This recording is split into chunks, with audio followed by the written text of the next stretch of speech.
In this guide, I'm going to be showing you how to upload audio to Roblox using a mobile device.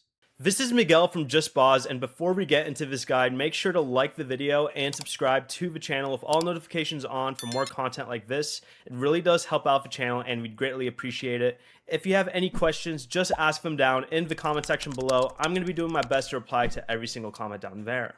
First, go ahead and close the Roblox app and open a web browser on your phone. Go ahead and search roblox.com, tap continue in browser, and sign into your account as I already have. Tap the create tab in the top right area right here.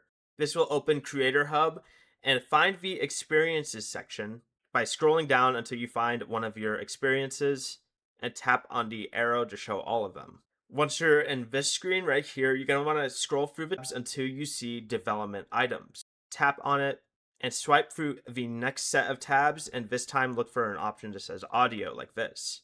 Review the listed audio requirements, then tap upload asset. Select upload again and choose the audio file from your phone. After the file is selected, enter a name and optionally add a description, scroll down and tap upload. Your audio should now appear in the list. Roblox may need to review the file before it becomes available to use. Before you leave, remember to like the video and subscribe to the channel with all notifications on for more content like this. It really does help out the channel and we'd greatly appreciate it. And if you did have any questions, just ask them down in the comment section below. I'm going to be doing my best to reply to every single comment down there. Peace.